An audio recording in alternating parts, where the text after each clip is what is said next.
Okay, we're going to try an experiment together.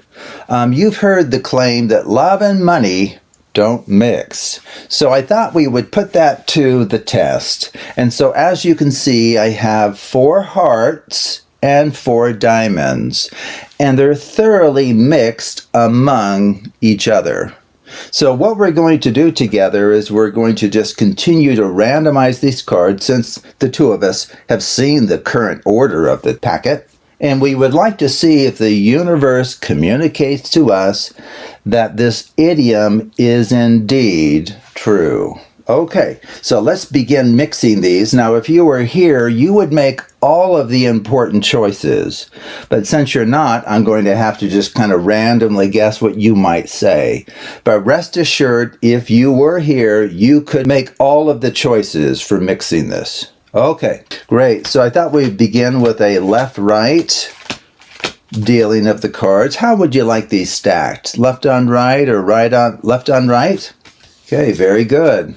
Would you like to do any more of those? One more. Okay. How would you like it stacked this time? Left on right again. Okay. Very, very good. Why don't we go ahead and deal into 4 piles? I just really want these mixed beyond the knowledge of both of us here, you watching from afar and me here witnessing this live. How would you like these stacked? Left to right or right to left? Right to left. Okay. Okay, very good. Why don't we do another one of those? This time, how would you like those stacked? Left to right. Okay, very good. Why don't we do something kind of fun here? I'm going to deal out into 4 piles. And we'll go ahead and either stack the top row on top of the bottom or vice versa. How would you like these stacked? Bottom on the top? Okay, very good. And then left on right or right on left? Right on left. Okay, very, very good. Okay, now I don't know if you've heard of the Australian Down Under, but this is a powerful shuffle for just destroying any ordering of a packet of cards. Okay, so let me just show it to you and then you can tell me how many of these you'd like us to perform. So you go down, under, down, under, down, under, down, under, down, under, down, under, down. Last one goes on top. Would you like to do any more of those? My little piece of paper is sliding here. You would. One more. Okay. Are you sure? Okay. Down, under, down, under, down, under, down, under, down, under, down, under, down. Last one goes on top. Okay. Very good. Why don't we also do a Klondike shuffle, because it mixes the cards in a way that none of the other ones so far do. And this is kind of a nice one to learn. This is where you take the top and bottom cards off as one, and then you just stack them. Okay, so it's kind of a fun one to do. Okay, so that's called the Klondike shuffle. Would you like any more of those? No. Okay. And then why don't we also do something called a mange shuffle? It's a fun one to learn. It comes in 2 varieties, over under and under over. Which would you like? Under over? Okay, so you push the top card into your other hand. This next top card goes under, and then over, under, over, under, over, under. Okay. Well, I think these cards are beyond the knowledge of anyone. Would you like to do any additional mixing that we haven't done yet? You would. Okay. Let's see. We could do an up jog. That's a classic one. So this is where, like an even up jog, you push forward the even position cards. Kind of a fun one to do. And then you strip those out, random stack. How would you like these stacked? Left on right? Okay. Well, I think you would have to agree that no one would be able to track even one of the cards that we saw at the beginning, let alone all 8 cards. There is no way on this green earth anyone could do that. Okay? So let's go ahead and just kind of deal the cards out. And so we're going to find out whether or not it is true that love and money don't mix. Okay, so we'll just kind of stack these. Now, how will we know if love and money don't mix? Well, I would think that the cards, after all of this mixing, if love and money don't mix, they probably would have separated themselves in half, right? So where one half, this was the bottom half, would be all the diamonds, let's say, and there they are. And the other half would be all the hearts. Okay, so indeed it looks like love and money just don't mix very well. Okay, so that is a fun little routine using Bessie sequences of order 8. Okay, so let's explain some of this. Now, I have a number of playlists that talk about Bessie sequences, applications of Bessie sequences of various lengths. Actually, this is the smallest Bessie sequence that I look at. It's of order 8. The next smaller one is of order 2. So it's not very, 2 cards, not very interesting. Okay. Depending on what you've watched, you may be familiar with some of this, whereas for others, none of this is familiar. Okay. So I guess I'm probably going to shoot somewhere in the middle of those audiences. So let me just explain. Here is the quintessential Bessie sequence of order 8. I represent it by 1001, 0110. The black dividing bar is there just to help us see where the center is. Okay, so it doesn't really have any meaning there. Now below, what I've done is I've listed the positions of these different digits. Okay, and then I've color coded 1, 4, 6, 7 in black, and 2, 3, 5, 8 in red. And of course, those are just marking where the ones and the zeros are located. Now, it ends up that in the study of cyclic and mirrored structures, I followed a chain of thought that led me to the discovery of this sequence here. And it is a most remarkable sequence. There are higher order Bessie sequences as well. Okay, so this is just amazing. Okay, so you'll see it in action here. Oh, and also I want to mention that, quote, the inversion of this sequence is the one below where zeros and ones have switched places. Okay, so, and in what we do, either sequence is equally valuable, equally acceptable.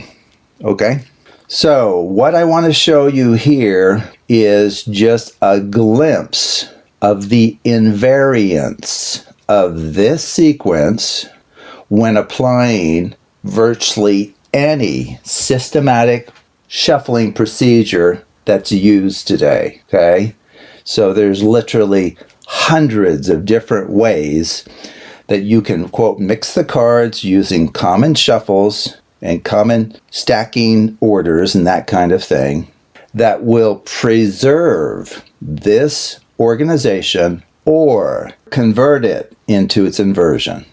Okay, so let me just show you what I've done here with this special packet. You'll probably see what's going on here. Okay, let's kind of show all the indices here. Okay, so I have a 1, so ignore the indices for just a moment. Okay, so I have a 1, 0, 0, 1, just like that, 0. Oh, okay, let's do it right. 1, 1, 0. Okay, now the indices are only meant to help us see that the cards that are marked as ones are being permuted among themselves, and the cards marked as zeros are being permuted among themselves.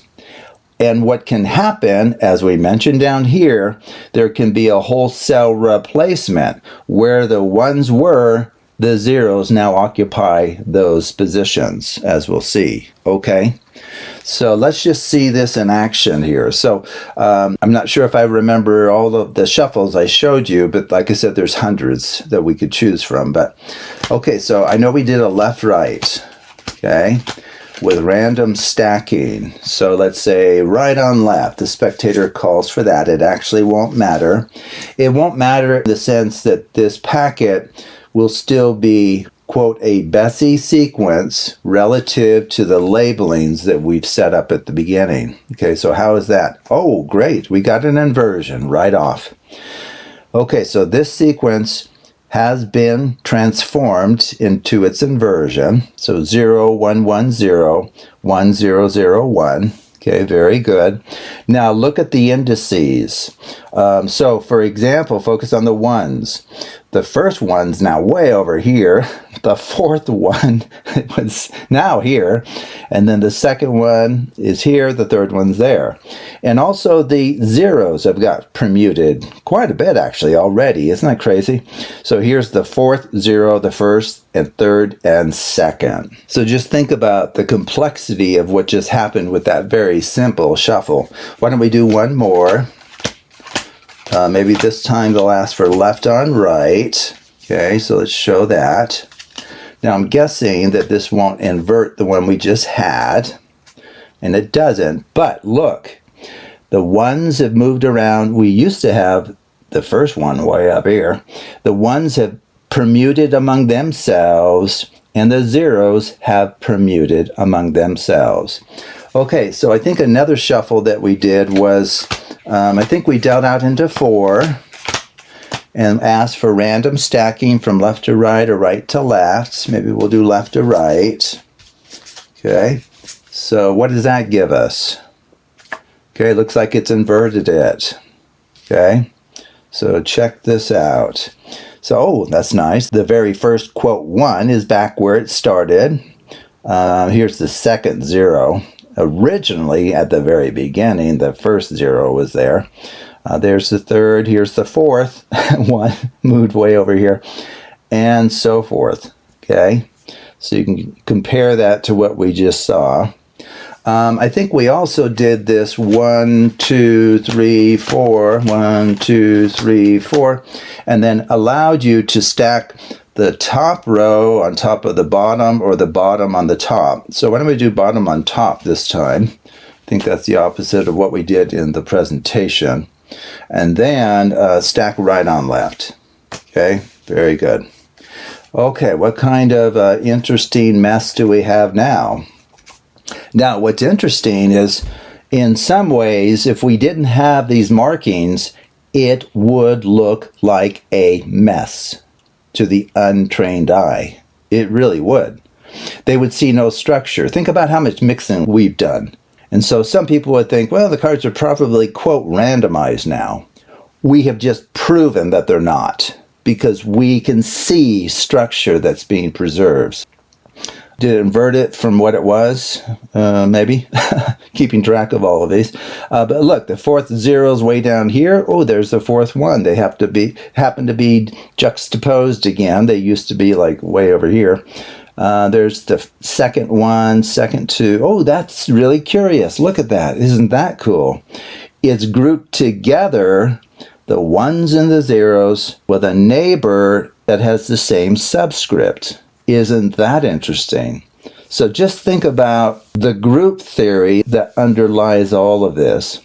Think about the symmetry group that must be governing how these cards are being moved around. Isn't that cool? Okay, and then from there, oh, we did a down under. Okay, this is a powerful shuffle. Now, what I said about the down under is true. The down under is a very destructive shuffle for any packet of cards, except for a Bessie sequence.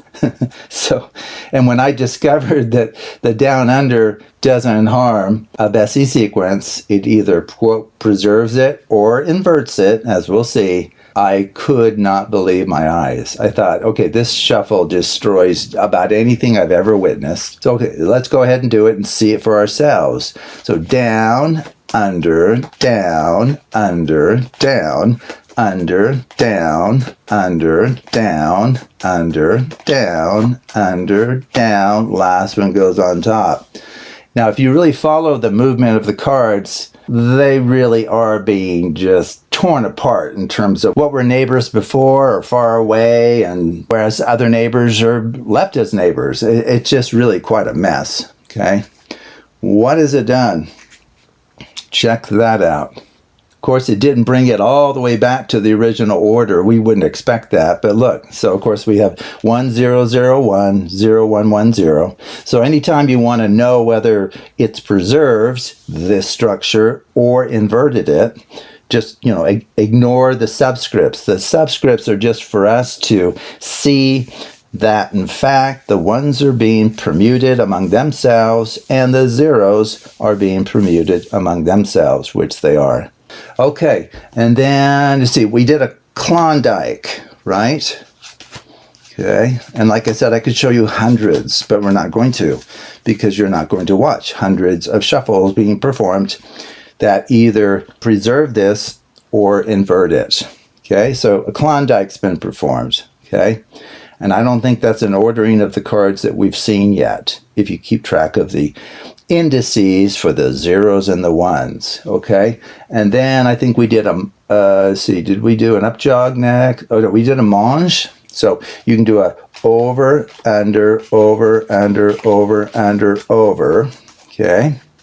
Now, it is true, if you know what you're doing, the Klondike and the mange, one of the mange shuffles, because there's an over-under or an under-over. One of those is actually the inverse of the Klondike, okay?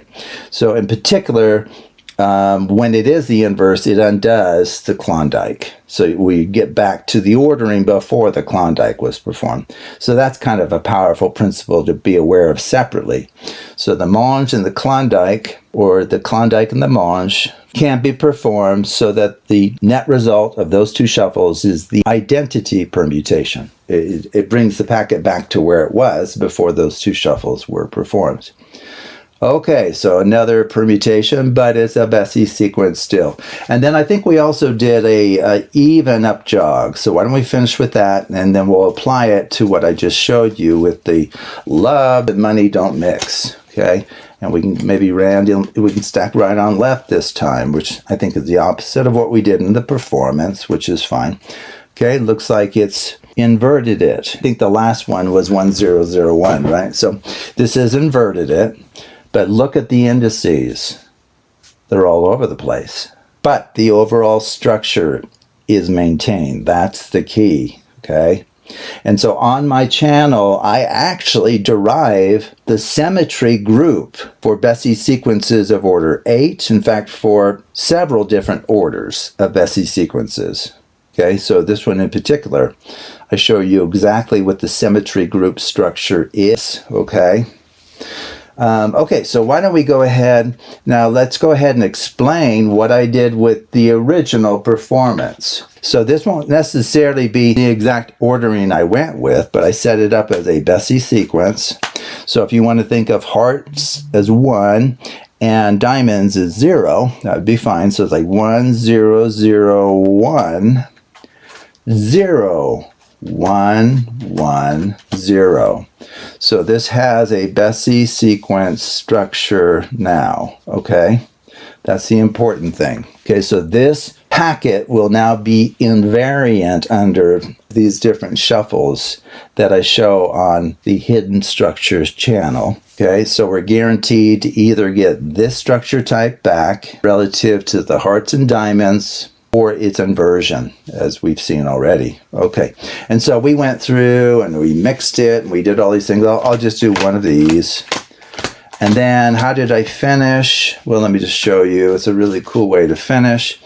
In fact, this finish is a pulling apart of the Bessie sequence that one of my subscribers for my YouTube channel, Hidden Structures, his name is Werner Miller. He came up with this. He had been watching my videos on Bessie sequences. In fact, he came up with a number of applications that I posted on my channel that are really very clever, actually. So, so what I'm going to do is I'm going to do something that he discovered works beautifully. So if you have a Bessie sequence of order 8, what you can do is you do this triangle deal. Okay, so let's go ahead. Maybe we'll do it clockwise, a triangle deal. Okay, so kind of a fun one to do. And then all you do is you stack in the opposite order. So go counterclockwise now. So go like this and like this. And that is guaranteed to separate the hearts. And I'll just show you here the hearts from the diamonds. So there's the hearts there, and here are the diamonds. Okay.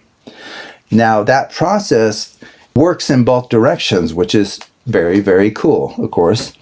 So like if you start with a packet that is divided in some way, where you're wanting to, in some sense, keep these 4 cards together for whatever reason, it could be that these 4 cards add up to 27.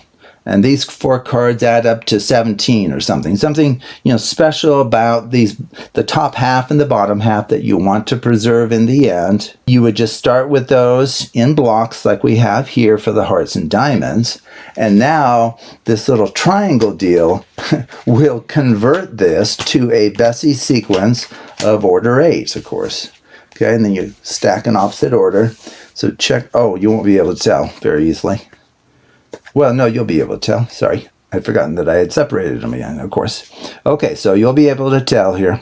So it looks like, so a diamond, a diamond, heart, and 2 diamonds and a heart. Okay, so now the key is it's a Bessie sequence now. And this sequence structure is invariant, which means it's unharmed by these many, many shuffles that I present on the Hidden Structures channel.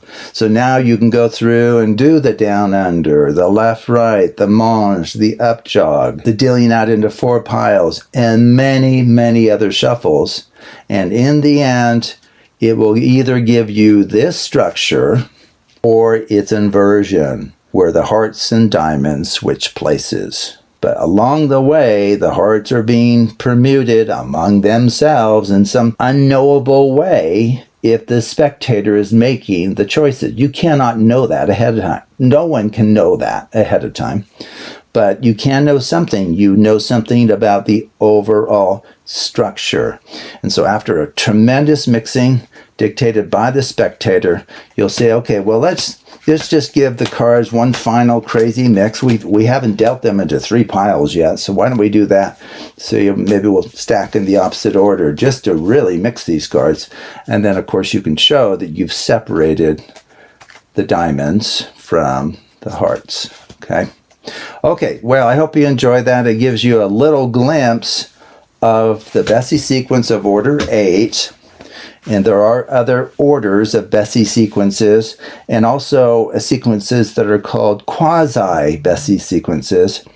And the reason for that name is they have tremendous symmetries, not the degree of symmetry that a bona fide Bessie sequence has. Okay, so there's many mixing procedures you can apply to a quasi-Bessie sequence of order 16, and it will respect that order or convert it into its inversion. But a true Bessie sequence will always be a sequence that has length 2 to the n for n odd.